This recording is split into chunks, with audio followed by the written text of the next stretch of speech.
Some letters change everything, even after decades of silence. When an unexpected discovery brings long-buried words to light, will they be enough to mend what war once tore apart? Share your thoughts in the comments below and let us know. Have you ever received a message that changed your life forever? Captain Daniel Reeves wasn't supposed to be here. He had only stopped by the abandoned records room of Fort Bragg as a favor for a superior officer who wanted to confirm an old personnel file. What he found instead was something that shouldn't have existed. A sealed envelope buried under decades of dust, with a name he recognized but a destination it had never reached. The yellowed paper had been tucked inside an old war log from the early 1980s, misplaced or forgotten, and yet the handwriting on the envelope was still legible. To Colonel James Keaton. Daniel frowned. Keaton wasn't just some forgotten soldier.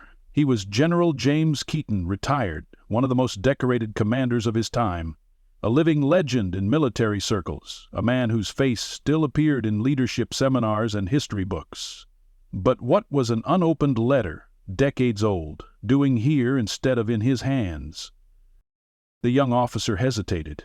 He wasn't sure if it was protocol to deliver a letter this old, but something about it made his gut twist. He knew enough about General Keaton to understand that war had left its scars on the man. What if this was something important, a message that had never reached him? Daniel turned the envelope over. No official stamps, no date, just handwriting that was slightly rushed, uneven. The chaplain's name was signed at the bottom. Chaplain Thomas Everett. Daniel wasn't familiar with the name, but something about it nagged at him. A few moments later, he had the man's file open on the desk in front of him. Killed in action, April 17, 1982. The same year this letter should have been delivered. His breath slowed. It wasn't his business. He could turn the letter over to archives, let them decide. But he didn't. Instead, he reached for his phone. It took 3 calls, a bit of bureaucratic wrangling, and the right name dropped in the right places before he had an address. James Keaton lived in a quiet neighborhood outside of Raleigh, North Carolina. The decision was made before Daniel even realized he was making it. He grabbed his jacket, tucked the envelope carefully into the inside pocket, and walked out of the records room. Whatever was in this letter, it was meant to be read. And after 40 years, it was time to find out why. General James Keaton didn't get many visitors. Retirement had been quiet, just the way he liked it. His days were spent in the same routine: an early morning walk, coffee on the porch, reading old books that had nothing to do with war. He had left that life behind, or at least, that's what he told himself. So when a knock sounded on his front door that afternoon, he felt an unfamiliar tension coil in his chest. He wasn't expecting anyone. His knees ached as he rose from his chair, his body stiff from years of service that had left their mark. He was still strong for his age, still sharp, but there was no mistaking that time had begun to slow him down. When he opened the door, he found a young man in uniform standing on his porch. "General Keaton?" The soldier's voice was steady, professional, but there was something in his eyes. Hesitation. Keaton studied him. He wasn't a local. Fort Bragg, maybe? He recognized the way the kid held himself. An officer, but not one looking for a mentor. "That's me." His voice was gruff, unused. "What do you need, Captain?" The officer hesitated, then reached into his jacket, pulling out a small, yellowed envelope. "My name is Captain Daniel Reeves. I was going through some old records at the base, and He exhaled, as if steadying himself. "I found this." He extended the letter. Keaton's eyes dropped to it. His heart, steady as always, missed a beat. That handwriting. It had been a long time, but he still knew it. He didn't need to read the name to recognize it. Slowly he reached for the envelope, his fingers brushing over the aged paper. The weight of it felt heavier than it should. "Where did you find this?" His voice was quieter now. "An old archive storage room at Fort Bragg, sir," Reeves answered. It was mixed in with old files. I don't think it ever made it to its destination." Keaton didn't answer. He was still staring at the letter, his fingers running over the ink. A name he hadn't spoken in years. He swallowed thickly. There were things a man learned to bury, things he left behind in deserts and jungles, in the silence of barracks, in the echoes of orders given and received. But sometimes the past had a way of finding its way back. And now, standing on his porch in the North Carolina heat, with a young officer watching him closely, James Keaton knew. Some ghosts weren't meant to stay buried. James Keaton sat at his desk, the letter resting in front of him like a ticking bomb. The words of Chaplain Thomas Everett stared back at him, decades old but sharper than any battlefield memory. Find her. The request felt as if it had reached across time, through the haze of war and blood, directly to him. The problem was, he didn't know who she was. His hands, once steady in the face of chaos, now felt heavy as he reached for his old field journal. He hadn't opened it in years. It wasn't that he had forgotten what was inside. He just wasn't sure if he wanted to remember. Across the room, Captain Daniel Reeves waited in silence. The younger officer had been respectful enough not to push Keaton for details, but the curiosity was there, simmering beneath his disciplined expression. Keaton flipped through the pages of the journal, scanning hastily scribbled notes from long-gone missions, names of soldiers, coordinates, dates. He had written these entries in the dead of night, between deployments, while the distant echoes of war hummed in his ears. And then there it was. April 16, 1982. 19 seized to a single line that made his pulse slow. Everett said, "There's someone I need to protect." A promise was made. Keaton exhaled sharply. The words were his own, but they might as well have belonged to a stranger. He had no recollection of writing them. "What is it?" Reeves asked.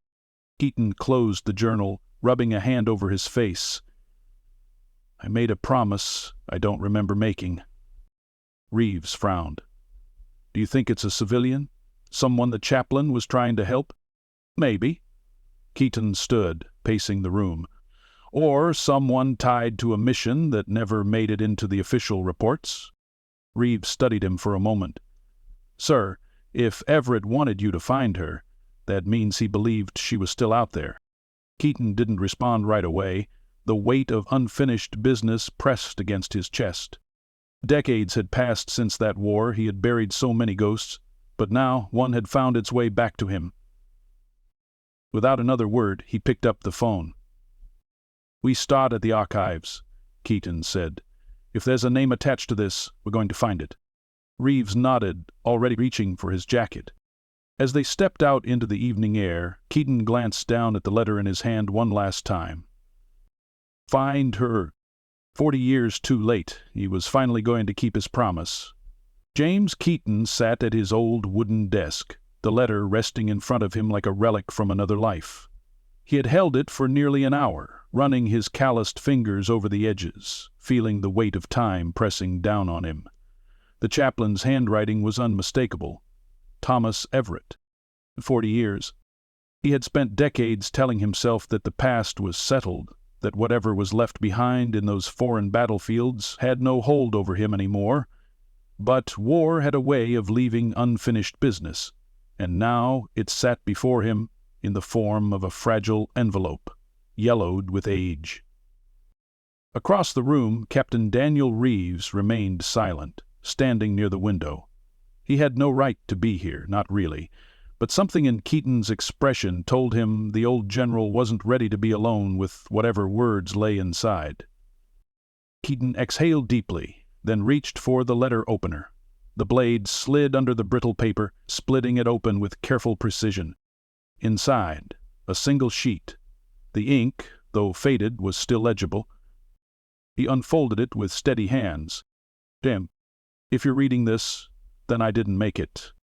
Keaton's breath hitched, but he kept going. "I wish I had time to say this in person, but war doesn't always allow us that luxury. There are things I've carried with me, burdens I never spoke of, and I don't want to leave this world with them unspoken.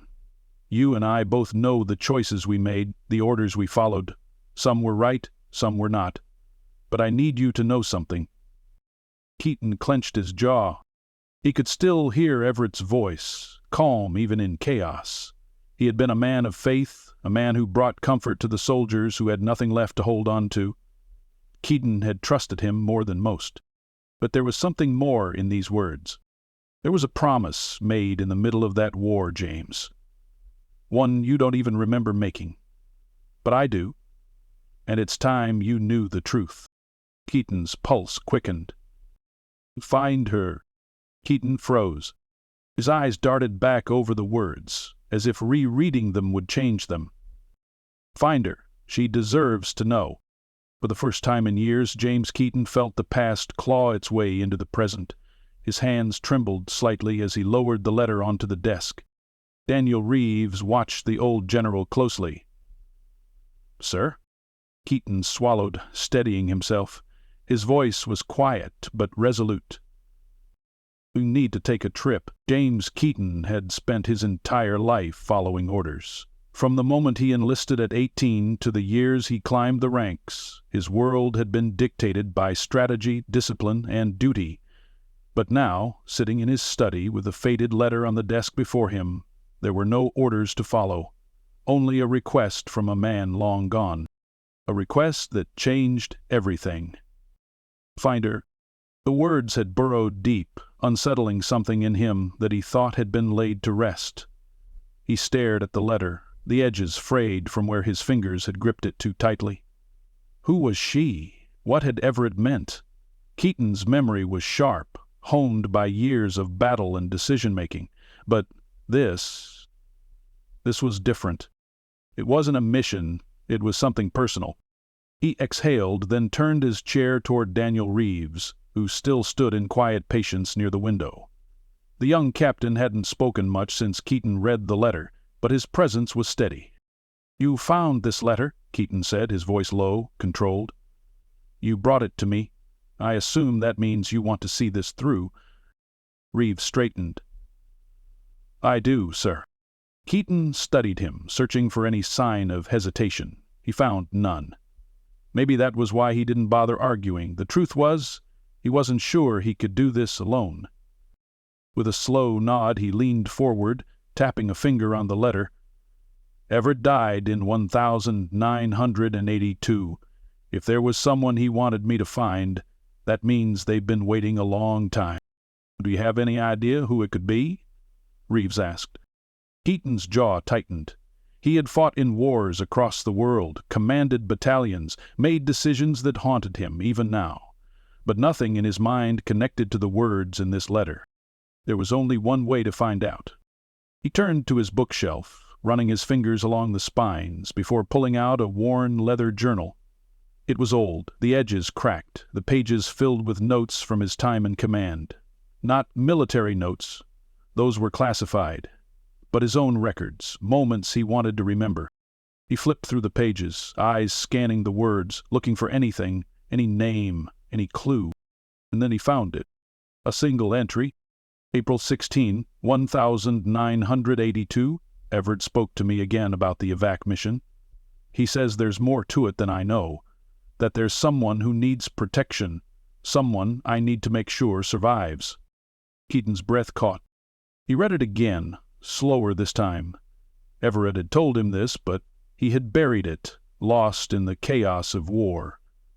Had he made a promise and forgotten it? "Find her." He closed the journal and looked at Reeves. "I think I know where we need to start." Reeves nodded. "Where to, sir?" Keaton pushed back his chair, standing tall despite the weight settling in his chest. "We're going back to Fort Bragg." The drive back to Fort Bragg was quiet, filled only with the hum of the road and the occasional rustling of the old leather journal in James Keaton's hands. He had spent decades avoiding places like this. Military archives, bases filled with young soldiers who looked at him with admiration he didn't think he deserved. But now, with an old letter dictating his next steps, he found himself walking willingly into the past. Beside him, Captain Daniel Reeves drove with steady precision, his focus on the road but his thoughts clearly elsewhere. He had known from the moment Keaton read the letter that this was no simple errand. The old general was chasing ghosts, and Reeves had signed himself up for the ride. "You sure about this, sir?" Reeves finally asked, breaking the silence. "This could be a dead end." Keaton didn't look up from the journal. "Maybe." His voice was calm, unreadable. "But I've learned something over the years, Captain." Reeves glanced at him. "What's that?" "There are no coincidences in war." That was the last thing either of them said until they pulled up to the entrance of the base. Military records were meant to be efficient, but Keaton knew from experience that efficiency didn't always mean accessible. The older the files, the deeper they were buried, lost among bureaucracy and time. Reeves had pulled some strings before they arrived, securing them access to the archives, at least as much as they could legally request. The rest would require patience and a few quiet favors. A young sergeant led them down a narrow hallway into a secured room lined with metal shelves. Folders and file boxes stretched along the walls, some labeled in neat handwriting, others faded and nearly unreadable. The air smelled of paper, ink, and the dust of forgotten names. "Everything from the early ADS is stored in this section," the sergeant explained. "Most of these records were transferred from our older storage facility years ago." Keaton nodded, his fingers already trailing along the edges of the file boxes. "We're looking for anything related to Chaplain Thomas Everett, specifically from April 1982. The sergeant frowned but nodded. "I'll check the index system, sir. Give me a few minutes." As the young man left, Keaton turned to Reeves. "Start pulling anything that looks remotely connected." Reeves got to work, scanning labels, setting aside anything that mentioned field operations or classified evac missions. He wasn't sure what they were looking for, but Keaton seemed to be following a trail only he could see. Then, "Here." Keaton pulled a thin file from the shelf, his fingers tightening around it. The label read, "Everett T. Deployment Records, 1982. He opened it, eyes scanning the first page. A transfer order. April 10, 1982. Everett had been reassigned in the middle of a mission, sent to a secondary location that had never been listed in the primary reports. And next to it, a name neither of them expected to see. Emily Carter. Keaton's pulse quickened. The past wasn't just sending them on a journey, it was giving them a destination. James Keaton stared at the name on the file. Emily Carter. He had spent the last few hours buried in military records, combing through decades-old reports, trying to connect the dots between Chaplain Thomas Everett and whoever this woman was. But now her name sat in front of him, attached to an official transfer order. The words on the page were blunt: military sample efficiency. Emily Carter, civilian. Assigned to Everett's protection detail. Status: classified. "Who the hell is she?" Reeves muttered, peering over Keaton's shoulder. Keaton clenched his jaw. The memory was like a shadow at the edge of his mind. Just out of reach. He remembered the mission. It had been one of the most dangerous of his career. An evacuation under enemy fire. A night where bullets lit up the sky like fireworks. He had given orders, pulled men from wreckage, fought to keep his unit alive. But Emily Carter? There was nothing. "Whatever this is, it was buried deep," Reeves continued, flipping through the pages. "No personal details, no backstory, just an assignment that never made it into the official reports." Keaton exhaled sharply, frustration creeping in. He had spent his whole life following orders, trusting in the chain of command, but now, for the first time, it felt like something had been hidden from him. The weight of Everett's letter burned in his pocket. Find her. The words had haunted him since the moment he read them, and now, for the first time, he had a name to go with them. He closed the file, his decision made. "We're going to find her," he said, his voice firm. Reeves raised an eyebrow. "We don't even know if she's still alive." Keaton looked at him, his expression unreadable. "Then we find out." The first lead took them to an old personnel registry, a digital archive that had replaced paper records years ago. They entered Emily Carter's name into the system, watching as the screen loaded, searching through layers of history. And then, there it was. Emily Carter, WO9, 960, last known address, Wilmington, North Carolina. Keaton tapped his fingers against the table. Wilmington wasn't far. A couple of hours at most. If she was still there, they would have answers by nightfall. Road trip? Reeves asked, a hint of amusement in his voice. Keaton shot him a look. This isn't a game, Captain? Reeves sobered. I know, sir. But you can't tell me this doesn't feel like something out of a movie. Keaton didn't respond. Instead, he grabbed the file, tucked it under his arm, and stood. Let's go. As they left the archive room, the past followed them like an unseen presence. For years, Keaton had thought he had left all his ghosts behind. But now he was chasing one. James Keaton sat in the passenger seat, staring out at the long stretch of highway ahead. The road to Wilmington was smooth, lined with pines that blurred past under the dull afternoon sky. But his mind wasn't on the drive. It was on the name written in the file sitting on his lap. Emily Carter. The name stirred nothing in his memory, and that unsettled him more than he cared to admit. He had commanded men in war, given orders that changed lives, but he had no recollection of this woman. And yet, Everett had written that letter with conviction. Find her.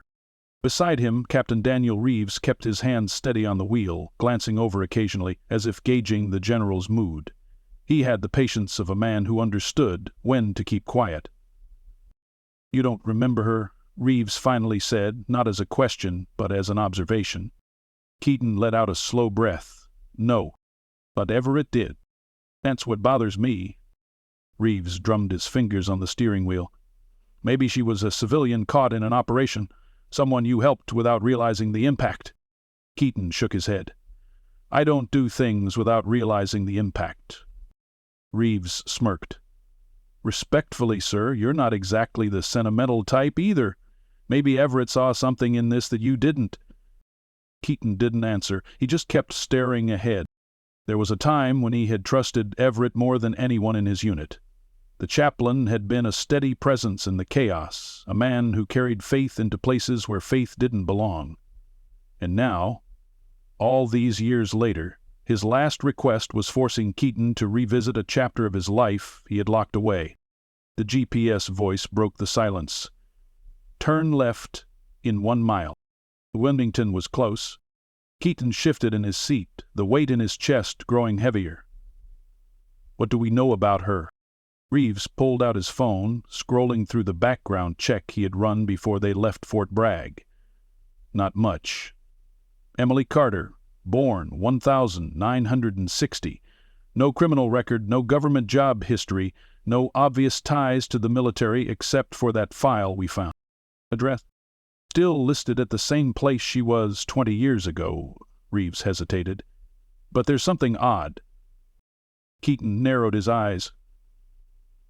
What? There's no record of her for the last 5 years. The words settled heavily between them. Meaning? Keaton pressed. Reeves glanced over. Either she's been off the grid, or she's dead. Keaton didn't respond right away. He just let the weight of it settle. If Emily Carter was dead, then whatever promise Everett had wanted him to keep had already slipped through his fingers. But something told him this wasn't over yet. As they pulled into Wilmington, he straightened in his seat. One way or another, they were about to get answers. The neighborhood was quiet, the kind of place where time moved slower, where porches sagged from years of stories told over warm summer nights. James Keaton sat in the passenger seat, staring at the house in front of him. The white paint was chipped, the wooden steps slightly warped, but the place was still standing. Emily Carter's last known address. Captain Daniel Reeves cut the engine, but neither of them moved right away. "Do you think she's still here?" Reeves asked. Keaton exhaled. "We're about to find out." He climbed out of the car, his boots crunching against the gravel driveway. Reeves followed, keeping a step behind, as if sensing that this was Keaton's moment to lead. The general had spent a lifetime making decisions, giving orders, shaping the future. But for the first time in years, he had no strategy for what lay ahead. He walked up the porch steps, took a breath, and knocked. Silence. Keaton waited, listening. A faint shuffle of movement sounded inside, followed by a slow creak of the floorboards. Then, after a long pause, the door cracked open. An older woman stood there, wrapped in a thick sweater despite the mild evening air. Her hair, once deep brown, had gone silver, and her face carried the quiet weight of years that had passed too quickly. Her eyes landed on Keaton, and in that moment something flickered behind them. Recognition. Keaton felt it too, but it was distant, like a memory that had never fully formed. "Emily Carter?" he asked. The woman didn't answer right away. Her eyes flicked to Reeves, then back to Keaton. Finally, she pushed the door open a little wider. "I wondered how long it would take," she murmured. Keaton stiffened. "You were expecting me?" Emily let out a small, tired laugh. "And not you, specifically, but someone, eventually." Keaton's grip on the porch railing tightened. There was something about the way she spoke, like she had been waiting for this moment her entire life. Reeves cleared his throat. "Ma'am, do you know Chaplain Thomas Everett?" The amusement faded from Emily's face. Her expression darkened, her fingers curling slightly against the doorframe. "I knew him," she said softly. "And if you're here because of him, then there's something you need to know." Keaton felt a chill settle in his chest. Emily studied him for a long moment before stepping back and pulling the door open fully. "Come inside, General," she said. Keaton hesitated just for a breath. Then, without another word, he stepped inside. The past had found him, and now there was no turning back. The living room was small but comfortable. Faded floral curtains filtered the dim evening light, casting soft shadows over the walls lined with old photographs. James Keaton took in the details. The wooden rocking chair by the window, the small table stacked with well-worn books, the scent of tea steeping from somewhere nearby. It was the kind of home that had been lived in, the kind that held memories. Emily Carter motioned toward the couch. "Sit." Keaton hesitated before lowering himself into the seat, his muscles stiff. Reeves stayed near the doorway, arms crossed, letting the general take the lead. Emily took a slow breath, her hands folded in her lap. "I always knew this day would come." Keaton watched her carefully. What exactly did Everett mean when he said, "I made a promise"? For a moment, Emily didn't respond. She seemed to be gathering herself, pulling pieces of the past together in her mind. Then, finally, she spoke. 40 years ago, she began, I was a journalist, embedded with Everett's unit during the war. I was supposed to cover the humanitarian side of things, how soldiers and chaplains helped civilians in the middle of the chaos. But I got too close. I saw something I wasn't meant to see. Keaton's jaw tightened. There was an operation, Emily continued, a mission that wasn't recorded in official reports, a village that wasn't supposed to exist, and an order to wipe it out. A cold weight settled in Keaton's chest. He didn't remember this. And yet, something deep inside him twisted at the words. "I don't know who gave the order," Emily said, "but Everett knew it was wrong. He fought against it. He helped people escape before the airstrike came down. And then, he got me out." Keaton stared at her. "He got you out?" Emily nodded. "He sent me away with an escort, one of your men." Her voice wavered slightly. "You..." The room fell into silence. Keaton's pulse pounded in his ears. He didn't remember. He should remember, but war had blurred together into a haze of gunfire, smoke, and orders barked through radio static. "You saved me, General," Emily said. "You got me out of that place, under fire, and you promised me one thing, that one day, when it was safe, when the truth could be told, you would come back." Keaton's breath slowed. A promise. The promise he had forgotten. Reeves shifted uncomfortably. "Why didn't you come forward before now?" Emily gave a bitter smile. Because some stories are too dangerous to tell. Everett knew that. That's why he wrote you that letter. He knew the truth had to come from you. Keaton stared down at his hands. 40 years. A life he had saved. A promise he had abandoned. Slowly he looked back up at Emily. "I'm here now," he said quietly. A long pause. Then Emily reached across the table, placing a single photograph in front of him. The village, the people. The moment before, it was lost. Keaton swallowed. His past had come full circle, and this time he wouldn't walk away.